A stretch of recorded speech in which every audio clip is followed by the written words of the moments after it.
Today I saw this in Aldi. It is a 12 volt heated travel mug, and it says on it that it maintains the temperature of liquid at 60 degrees C. So I'm going to take it out the car and give it a little test. And it was only £3.99 as well. So what you get is just this, the mug itself, and it's got just your standard circular connection in there, and then you get a rather decent quality cable with it. It's got a little LED on it as well.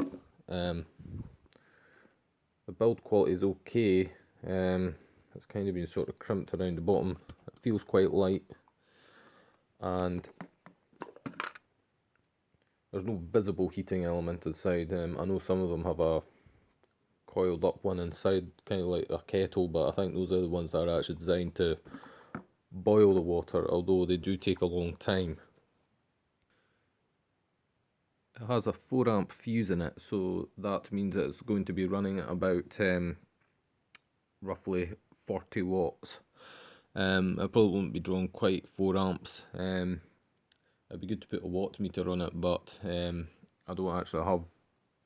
I don't think any connections to hand that I'd be able to do that with at the moment. I'll have a look, I might be able to put it on, I don't know. The cable in the back of my monitor will do. So that's a decent fit. I'll just get an adapter and a watt meter and I'll take it out to the car. So I'm out here in the car. We've got 14.57 volts available here. So it's just like the engine's running. The engine running on a normal car. So I'll plug it in.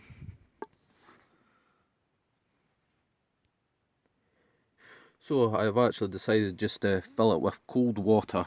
Now,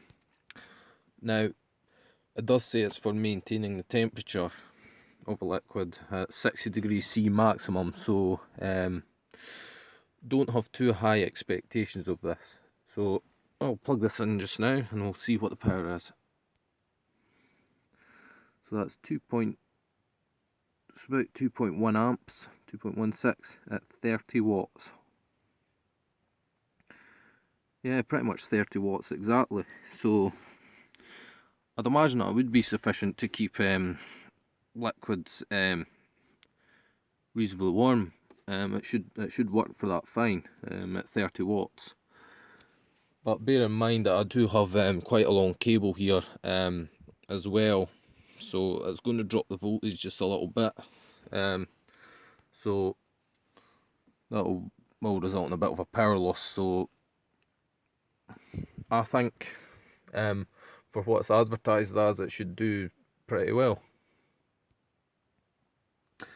Now, obviously you wouldn't plug this in without water in it, or something in it anyway, because I actually did try this, and the inside of it did actually get pretty hot, and I did hear just a very slight sort of crackling noise coming from it, so that means that something was maybe beginning to burn. So always make sure you've got something in it, don't leave it unattended, and maybe don't use it while you're actually driving the car. Although it shouldn't really matter, because if anything goes wrong you could just pull it out and it shouldn't cause any problems. But if it's drawn 30 watts then it should be able to warm up stuff, although it probably will take a bit, like an hour or something, but yeah, it should do the trick. Another thing I will add is I'm getting just a slight burning smell coming off it, but that's maybe just because it's new, so it shouldn't be anything to worry about. The outside, it's a little bit warm on the bottom bit, on the narrower bit, but yeah, it should be safe enough. So I think I'll make tea for myself in the morning and then drink it while I'm at the charger. Well, you can actually see that it is working, because you can see those sort of bubbles around the bottom where the heating element is. You can tell sort of by the pattern of the bubbles that that's like the only part that is heated, the small bit in the bottom. So it seems like it'll be quite a decent product that will do what it's supposed to.